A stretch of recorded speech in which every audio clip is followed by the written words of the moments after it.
반갑습니다. 한국사 해설의 품격넘는 사학도 해품사입니다.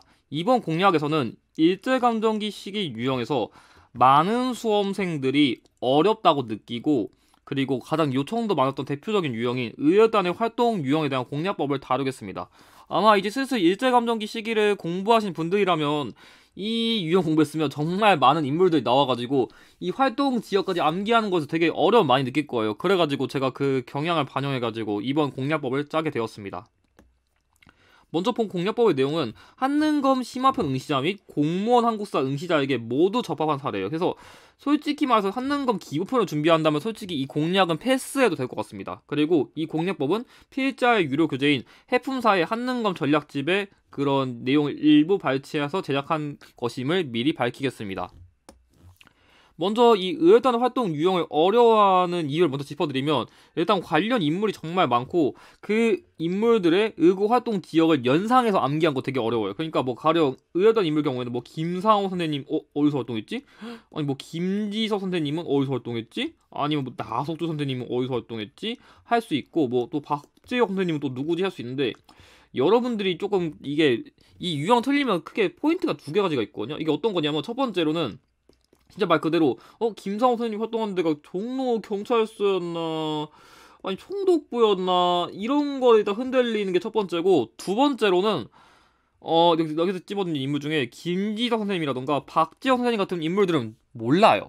그러니까 제가 이론 교재를 다 안 봐도 모르겠는데 일부 교재에서 뭐 이런 인물들 안 다룬 교재가 있나봐요. 그래가지고 생각보다 기초에 나오면 이 인물들 누구시지? 하는 경우가 되게 있거든요. 그래가지고 일단 여러분들에게 각 인물의 활동 지역 정확하게 암기시켜주는 것도 중요한데 이 인물 자체를 일단 모르신 경우도 있어가지고 그걸 먼저 보충해드리고, 그리고 의열단 관련된 키워드가 되게 많거든요. 근데 그거 자체도 되게 정확하게 모르시는 분들이 많아요. 그렇기 때문에 결론적으로 각 인물의 의거 활동 장소를 암기하는 방법도 짚어드려야 되는데 관련 키워드도 여러분들에게 보충을 드릴 필요가 있을 것 같아서 이 공략법을 만들게 되었습니다. 그래가지고 이 의열단 유형 공략법은 저 같은 경우에는 일단 각 인물의 그런 활동 장소를 이름을 통해서 연상하는 방법을 제시할 거거든요. 예를 들어가지고 앞서 언급한 박재혁 선생님의 경우에는 여기 언급한 이 비읍에서 연상해가지고 부산경찰서이다 이런 식으로 여러분들에게 암기법을 제시해 드릴 거예요. 그리고 의열단과 관련된 세부적인 키워드 여러분들에게 전달 드릴 겁니다. 그래가지고 일단은 제가 이 활동되는 거를 크게 서울에서 활동한 의열단 인물과 서울에서 활동하지 않은 인물과 그리고 그냥 200 키워 나눴는데, 제가 왜 서울과 서울이 아닌 지역을 나눴는지는 제가 차근차근 영상을 설명드리면서 말씀드릴게요. 일단 첫 번째 김익상 선생님의 경우에는 이 조선 총독부에서 의호 활동했는데 저 같은 경우 이 상자를 보고서 위상자 생각하거든요. 그러니까 당시 일제감정기 시기에 이 인물들이 활동한 거죠. 그러니까 높은 거, 하도 높은 거. 그러니까 일제감정기 시기에 되게 엄청나게 높았던 그런 건물이 뭐지? 그거 생각했을 때 조선 총독부다. 전 이렇게 암기해요. 그러니까 일제감정기 시기에 엄청나게 높은 건물에다가 폭탄을 던진 게 김익사 선생님. 자, 두 번째 김상홍 선생님의 경우에는 저 같은 경우에는 이 옥자를 보고서 감옥을 연상해요. 감옥. 그래가지고 감옥과 관련된 거는 경찰서겠구나 이렇게 해가지고 종로경찰서 이렇게 연상합니다. 그리고 나석조 선생님의 경우에는 일단 나씨라는 성씨가 독특하고 여기 주자가 있잖아요. 그래서 주자를 따가지고 이 선생님은 주식과 관련된 인물이라 가지고 동양적식 주식회사 이렇게 암기합니다. 그래서 여러분들 키워드 헷갈리면은 이름 보고서 가장 비슷하게 연결될 수 있는 이런 키워드들을 연결해서 암기하는 게 좀 더 쉬울 거예요. 안 그러면 그냥 되게 매칭이 안 돼요. 그러니까 그냥 암기하지 말고 이런 식으로 이름과 연상해가지고 키워드를 매칭하면 조금 더 연상하기 쉽다는 것을 먼저 기억해 주시면 좋을 것 같아요.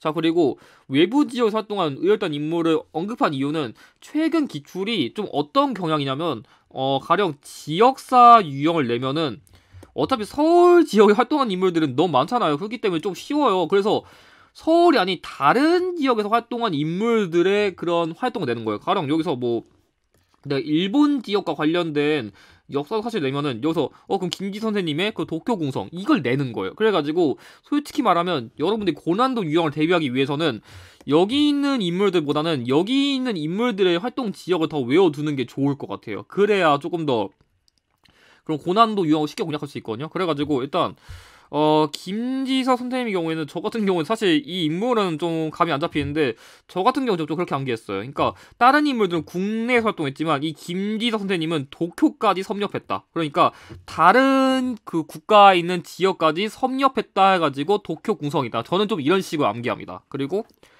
최근 기초에서 좀 어렵게 나왔던 이 박지혁 선생님, 이게 다른 인물은 모르겠는데 유독 박지혁 선생님은 그 지역사 문제 되게 잘 나오거든요. 그래가지고 이 박지혁 선생님은 이 성의 비애로 따가지고 부산경찰서이다, 이렇게 암기해 보시고, 그리고 솔직히 이 인물은 나온 적은 없거든요. 최수봉 선생님이란 건데 이 인물도 밀양경찰서에서 폭탄 던졌어요. 그래서 일단 이 인물은 기초에서 나온 적은 없어가지고 몰라도 될 것 같긴 한데, 혹시 모르니까 최혜성 선생님 미랑 경찰서도 기억해 두시고, 이거 외에도 추가적으로 김익상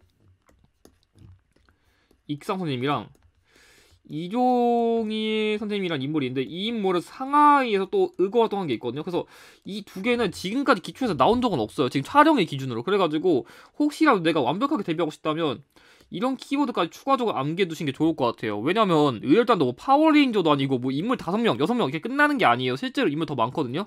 그래서 나중 가서는 이렇게 더 여러분이 잘 모를 만한 인물들도 낼 수 있어가지고, 그나마 지금 교육 과정에서 다루는 대표적인 인물들만 꺼내온 거니까 그것만 참고하셔가지고 여러분들이 좀 공략하시면 좋을 것 같아요. 그리고 이외 관련된 키워드로는 일단 첫 번째, 뭐 단장은 김원봉이다, 뭐 만주 지역에서 결성했다, 이거는 뭐 여러분들이 잘 아실 거고, 두 번째, 신채호의 조선 혁명 선언을 활동 지침으로 삼았다, 이거 진짜 정답 키워드 잘 나와요. 그래서 이거 꼭 기억해 두시는데, 폭력적이고 직접적인 투쟁을 선호했거든요. 제가 이거는 이따 설명드릴게요, 이게 뭔 얘기인지. 자, 그리고 이 키워드 잘 놓치는데, 황푸 군관학교랑 조선혁명 간부학교도 의열단과 관련된 대표적인 키워드예요. 근데 설립 시기를 따로 암기해두는 게 좋거든요. 가끔 연도 문제로 나올 수 있어서 그래요. 근데 만약에 연도 정확하게 암기하기 어려우면은 황푸 군관학교는 1920년대, 조선혁명 간부학교는 1930년대인데 그게 기억하기 어려우면은 이름이 긴 학교가 더욱 늦게 설립되었다고 기억하면 좋아요. 그러니까 이름이 짧은 건 20년대, 이름이 긴 건 30년대, 이렇게 기억하시는 것을 권장드려요. 그래가지고 이 페이지 이후로는 역대 기출이랑 최근 기출을 통해가지고 그런 연계 사례를 제가 좀 보여드릴 테니까, 기출 스포를 원하지 않으시면 여기까지만 참고하시는 것을 권장드려요.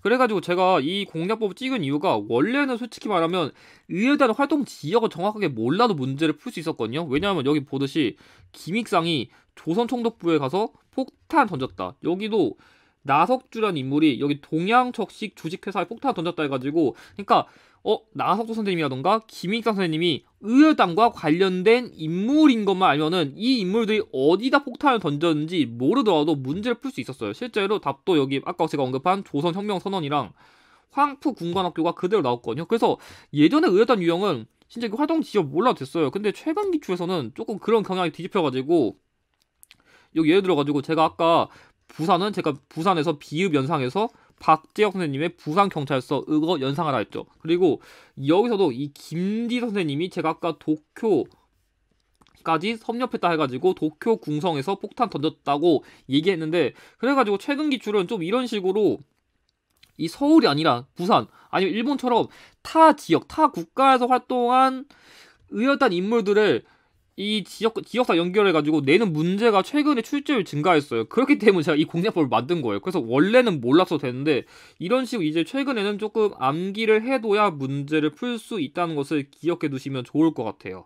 그래서 예전보다 의열단 유형이 조금 더 까다로워졌다, 그거를 여러분들이 참고하시면 좋고, 그리고 마지막으로 뭐 제가 아까 조선혁명 선언을 좀 중시해라고 했는데, 이게 조선혁명 선언 원본이거든요. 그래가지고 여기 민중은 우리 혁명의 대본령이어가지고 끊임없는 폭력, 그 뭐 암살 파괴 폭동으로서 강도 일본의 통치를 타도한다 해가지고, 그러니까 폭력이 유일한 우리 혁명의 무기라 해가지고 폭력적인 걸 통해 가지고 그 일본을 타도하는 게 우리의 그런 방향성이라고 짚어가지고, 실제로 이 의열단 인물들이 그런 폭탄을 투척하는 의거를 많이 했다는 것을 기억하시면 좋을 것 같아요. 그래서 그 조선혁명선언이 왜 의열단과 관련된 대표적인 키워드고, 왜 의열단의 인물들은 폭탄을 많이 던졌냐, 이 조선혁명선언에서 좀 배경이 있었다는 것을 이 맥락을 통해서 이해해 주시고, 마지막으로 이거는 최근 기출에서 가장 어렵게 낸 거라서 잘 모르시겠지만,